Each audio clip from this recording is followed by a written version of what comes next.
Qu'il est doux le temps des vendanges, les feuilles rougissent, les noix tombent des arbres et le balai des raisins peut enfin commencer. Cette semaine, montez à bord du tracteur de la famille Schuller pour partager une journée de vendange comme si vous y étiez. Quand l'automne pointe son nez, Thierry Schwartz n'est jamais loin. Amoureux du terroir, il nous offre une recette à base de cèpe et de foie gras en plein cœur du vignoble. Toujours fidèle, Jean-Paul le jardinier a décidé cette semaine de nous raconter des salades et nous verrons si vous savez planter des choux. Pour finir, nous pousserons les grandes portes du château de la confrérie Saint-Étienne à la recherche d'une bouteille vieille de plus d'un siècle. Du côté d'ici, fait les vendanges, c'est tout de suite à Husserène-les-Châteaux.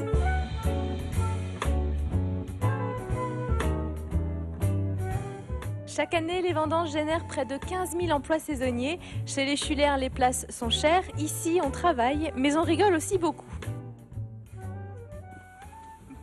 Bonjour Yannick. Bonjour. Alors c'est intéressant, tu nous racontes un petit peu qu'est-ce qui t'a fait venir ici sur ces vendanges cette année.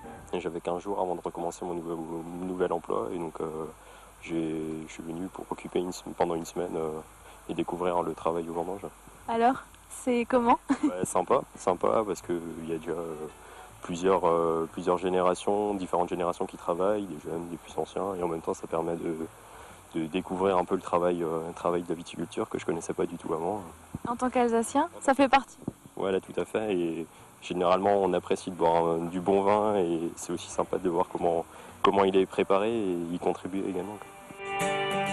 Ici, pas de mécanisation, les raisins sont soigneusement coupés à la main. Tous les cépages d'Alsace seront récoltés. Une fois coupés, ils sont amenés à la cave où Bruno, le chef, attend ses précieuses cargaisons pour soigneusement remplir les pressoirs.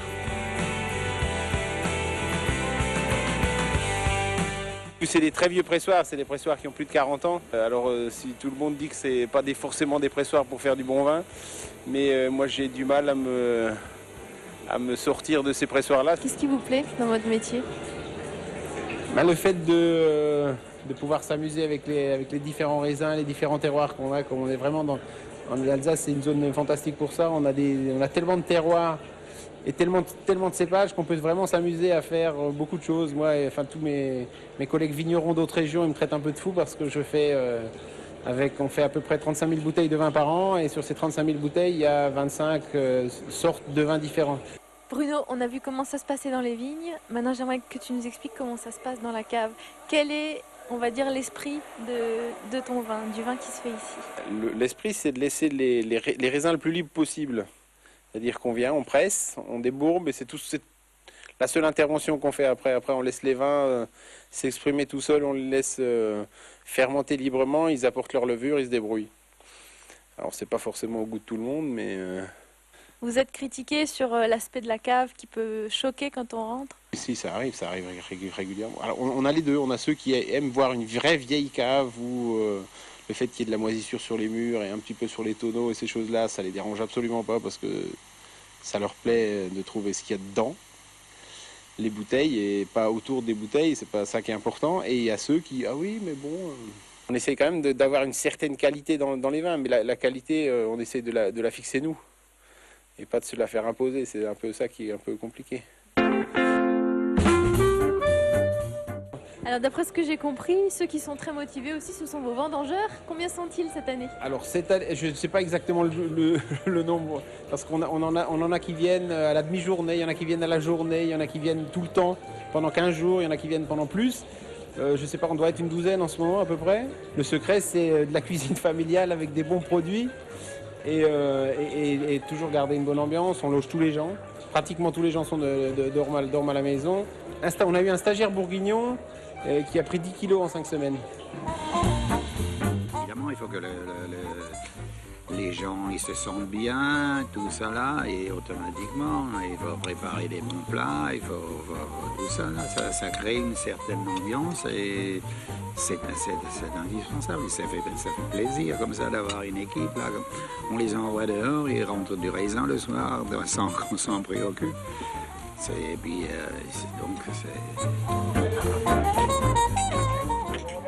C'est un beau repas de vendange qu'on a là. Il y a quelqu'un qui aurait bien aimé être parmi nous, c'est Thierry Schwartz, le chef cuisinier du bistrot des saveurs à Aubernais, qui nous réserve un petit menu spécial vendange automne, comme il sait bien les faire. On le retrouve tout de suite.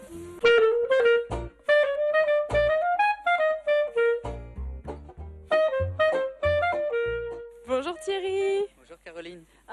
Thierry nous a encore dégoté un endroit magnifique, juste à point pour cette recette d'automne. J'ai mis mon tablier, comme vous. Ah bien, tu vas pouvoir m'aider maintenant. On va faire un tout cru cèpe et foie gras, comme on est dans l'automne, dans les vendanges. Donc il nous faut des cèpes des Vosges, de la région, du foie gras d'oie, donc comme c'est le foie gras qu'on utilise le plus en Alsace, un peu de noix de muscade, du verjus, sel, poivre, quelques fleurs, ciboulettes, mouron des oiseaux. Et voilà, et on va faire monter ce petit tout cru. Par quoi on va commencer, Thierry? Alors on va commencer par tailler en lamelles les cèpes. On va juste les prendre. Alors ce qu'on va faire, on va faire une petite entaille. Donc pour avoir juste la tranche avec le chapeau. Ça on va le mettre de côté, ça nous fera une petite poêlée pour ce soir. Et on va tous les prendre comme ça, un par un. On va les préparer pour après les passer à la mandoline pour faire des lamelles.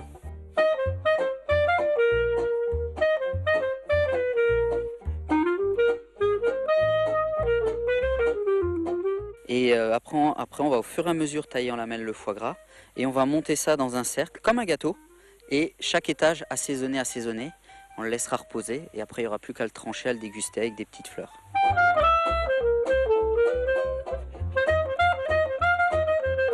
Au lieu de mettre du vinaigre, du jus de citron pour faire mariner tout ça et pour l'assaisonner, on prend du verjus. Qu'est-ce que c'est le verjus? Alors, le verjus, c'est le jus de raisin qui est resté vert sur la vigne, qui n'a pas mûri. Et après, ça nous fait un vinaigre de vigneron ou un jus de citron de vigneron. C'est de jus de raisin, un jus de raisin acidulé. Donc ça permet d'assaisonner et ça va bien aller avec le foie gras et avec les cèpes. Parce que c'est relativement doux, c'est pas trop agressif et c'est quand même parfumé. Alors, puisqu'on est dans cette période de vendange, d'automne, moi j'ai envie de demander au cuisinier, est-ce qu'il aime cette période en Alsace? Ah, moi j'aime toutes les saisons, mais c'est vrai que cette période c'est formidable parce que c'est une période qui est très très conviviale. On se voit tous les jours avec les vignerons, ils nous ramènent du jus de raisin, nous on va voir comment ils vendangent, parce qu'il faut quand même vérifier leur travail. Il faut être sûr pour le vin qui va venir. Hein. Vous allez sur place pour vérifier comment ils travaillent? Non, on va pas vérifier, mais on va les voir et on en profite pour manger un peu de raisin, pour boire un coup avec eux. Et c'est vrai que c'est un moment formidable parce que c'est très convivial. Il y a une ambiance dans les villages d'Alsace, dans les rues d'Alsace. Il y a du mouvement, ça vit, ça bouge. Et on sent qu'il y a quelque chose qui se passe, qu'il y a une émulation qui se crée à travers les vendanges et le patrimoine alsacien. Et la relation avec Bruno, alors qu'on a rencontré au début de cette émission, on l'a vu travailler d'une manière un peu particulière, qu'est-ce qui vous plaît chez lui?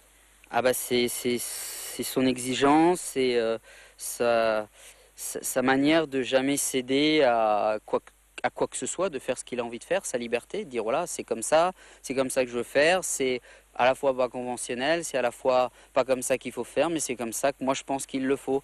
Et il n'y a rien qui l'arrête ou rien qui l'empêche de faire, ni l'économie, ni les finances, ni les guides, ni la mode, ou rien du tout. Il croit en ce qu'il fait, et il est à fond dedans. Ouais, voilà. Donc, un peu comme vous. Ouais. Donc il y a... la liberté, c'est un vrai luxe. Et de ne pas se laisser embobiner dans des choses et d'en perdre sa personnalité, c'est très bien. Et je pense que le consommateur s'y retrouve parce qu'il y a une vraie vie, une vraie personnalité qui se dégage dans les vins de Bruno et j'espère aussi dans notre cuisine.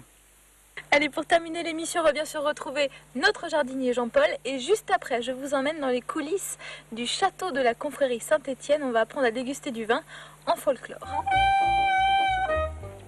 C'est bon. C'est magique.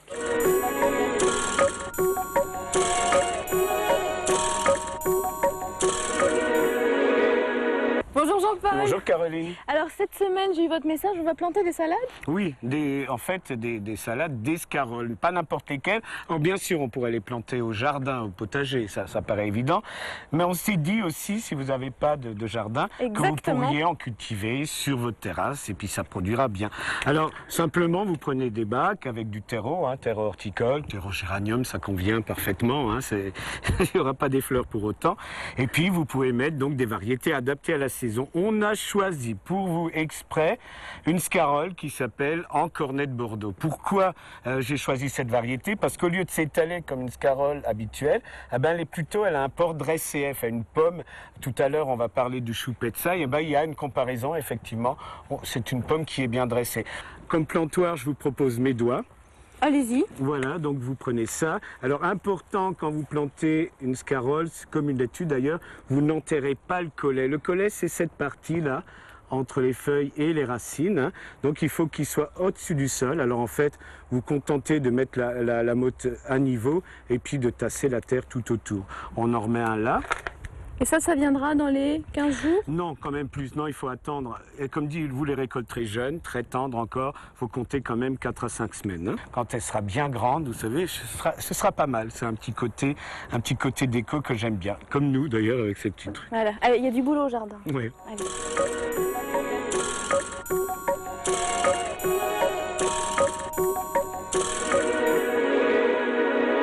Savez-vous planter les choux à la mode, à la mode? On l'a déjà fait, mais ça fait tellement de bien. Ils sont chinois, nos choux, aujourd'hui. Oui, donc vous auriez pu le chanter à la version chinoise. Et effectivement, on va planter on n'est pas trop tôt, mais enfin, on y arrive encore. On va planter des choux de Chine. Il y a beaucoup de variétés hein, en Chine. Ça, c'est le fameux petsai.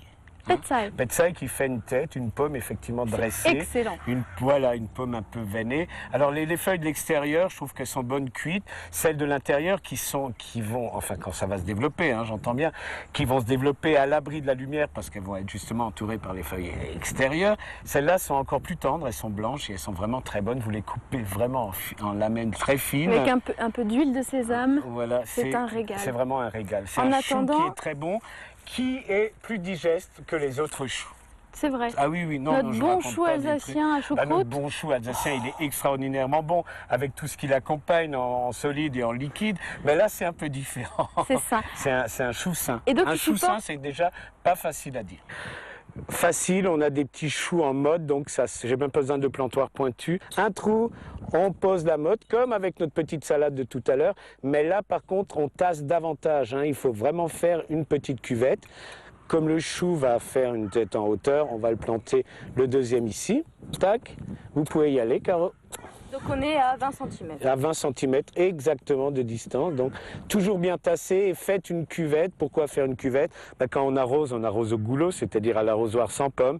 Et la cuvette, ça permet de garder l'eau, bien sûr, un moment, et puis de la concentrer au niveau des racines. Bon, on continue à planter nos choux et puis nous on a notre bonne choucroute alsacienne qui cuit. Mhm. On va se régaler. Absolument. À la Et ça, semaine on prochaine. attendra pour plus tard. À très bientôt. Salut, Caro.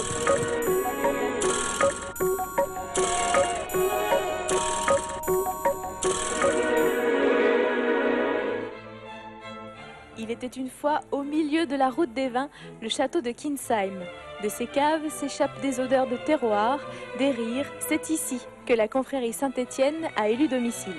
Elle compte aujourd'hui 2000 membres qui font la promotion du vin d'Alsace à travers le monde entier. Osez franchir ces lourdes portes, de belles histoires se cachent à l'intérieur. L'animal avale, l'homme boit, seul l'homme distingué déguste. Déguster, voyez-vous, c'est un art. Et pour bien déguster, il vous faut faire appel à 5 sens.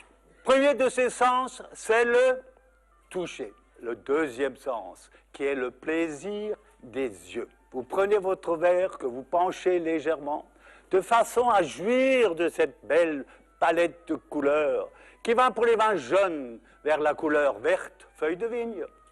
Par contre, si vous avez une couleur un peu plus ambrée, une couleur un peu vieillore, et puis on sait tout de suite que c'est un vin d'un millésime déjà plus ancien, voyez-vous. Nul ne peut être confrère Saint-Étienne s'il n'aime pas la joie, la chair et le vin d'Alsace. C'est l'article numéro 1. Est-ce que tout est résumé avec ça? Je pense, oui. Oui, c'est un résumé qui veut dire beaucoup de choses. Être confrère de Saint-Étienne, c'est aimer le vin d'Alsace, travailler à sa promotion, le faire connaître, le faire partager. Comment on passe de vigneron à confrère Saint-Étienne?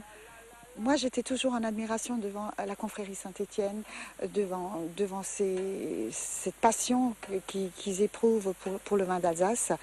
Et lorsqu'on m'a demandé si j'acceptais donc de rentrer au Grand Conseil, c'est avec beaucoup d'émotion que j'ai accepté. Je pense qu'à travers moi, à travers les femmes qui ont accepté au Grand Conseil, c'est un peu rendre hommage à toutes ces femmes qui de tout temps ont travaillé à l'ombre dans les vignes, à l'ombre de leur mari, et qui ont fait énormément pour le vin d'Alsace. Et me voici dans le Nothèque du château à la recherche de Jean parmi ces 60 000 bouteilles. Où est-il, Jean? Ah, le voilà. Bonjour Jean. Bonjour. Jean est un ancien libraire. On peut le dire, on a le droit de le dire. On peut le dire, c'était ma vie antérieure, mais je suis passé d'une culture à une autre, mais avec beaucoup de plaisir. Aujourd'hui, vous êtes un peu le maître du château, quand il n'y a personne. Non, il ne faut pas le dire, je suis le maître du château, c'est le grand maître de la confrérie Saint-Étienne, mais j'en suis l'organisateur et l'administrateur, oui. Alors là, on a la chance d'être dans cette onothèque, 60 000 bouteilles. Il y a un point commun à toutes ces bouteilles. Ah oui, un point commun très important, c'est que toutes ces bouteilles, si elles sont là, c'est parce qu'elles ont obtenu le sigil de qualité des vins d'Alsace. Donc c'est une médaille que la confrérie attribue à des vins qu'elle juge assez bons en qualité et surtout assez typiques de leur cépage, de leur millésime, de leur grand cru le cas échéant. Et du coup, chaque vigneron qui reçoit un sigil pour un de ces vins doit nous donner 12 bouteilles de ce vin. Alors la dernière année, c'est 2008, 2007. Oui, les vins viennent de rentrer, les vins du millésime 2008 viennent d'arriver. Et la plus ancienne date de quand? Et la plus ancienne du sigil date de 1947, mais nous avons derrière nous une collection magnifique de vins qui sont plus anciens, qui vont pour le plus jeune d'un Riesling 1937 à pour le plus vieux un Riesling 1834. Ça c'est incroyable. On peut garder, donc c'est un vin blanc? C'est un vin blanc, c'est des vins d'Alsace blanc. Oui, en Alsace, vous savez, on fait 95% de vin blanc et dans ces années-là, on faisait 100% de vin blanc. Ce sont des vrais vins blancs. Je vous montrerai tout à l'heure à quoi ressemble un vin blanc qui a plus de 100 ans. Mais vous allez voir, on a ouvert pour le passage à l'an 2000, on a ouvert un Tokay 1895, comme celui-ci. Et vous voyez que alors, ce sont des bouteilles à l'allemande, hein, la forme alsacienne qui est maintenant une forme obligatoire. Et quand vous regardez ces bouteilles qu'on manipule avec précaution, certes ce sont des vins blancs, mais avec une magnifique couleur un peu ambrée, caramel liquide ou or liquide, de l'or rouge liquide, qui prouve qu'elles sont encore tout à fait bien conservées. La couleur n'altère pas forcément le goût et apparemment quand ils ont dégusté ce vin en l'an 2000, c'était un vrai Tokay, c'est-à-dire un vrai pinot gris avec des vrais arômes de vin, une acidité assez marquée, mais un très beau vin qu'il a fallu attendre un petit moment avant de le déguster, mais qui était vraiment tout à fait potable au sens étymologique du terme, c'est-à-dire vraiment très buvable. Qu'est-ce qui vous plaît le plus ici? C'est d'être parmi toutes ces bouteilles, d'être au contact des gens? Ah, alors... quelque part, ça me rappelle la librairie. C'est-à-dire que dans une librairie, on a les mêmes problèmes, des problèmes de place. On doit classer des milliers de références et puis on a à chaque centimètre de rayon une œuvre différente, un auteur différent, un pays différent, une littérature différente. Dans une cave, c'est exactement la même chose. Ici, vous avez des vins qui viennent de tous les producteurs d'Alsace, de toute l'Alsace, de toutes les familles professionnelles d'Alsace et de tous les millésimes, puisque la médaille est attribuée même dans des années réputées pas forcément terribles. Donc cette variété m'intéresse beaucoup. Elle nous bluffe systématiquement. On peut goûter des choses, être persuadé que c'est une grande année et puis tomber sur des choses pas terribles, et surtout l'inverse, goûter des années réputées pas terribles et avoir des vins surprenants. Dégustation, chapitre, concours du sigil, les occasions ne manquent pas de visiter la confrérie. Quant à moi, je vous laisse découvrir les trésors du vignoble et vous dis à la semaine prochaine pour la récolte du chou à choucroute.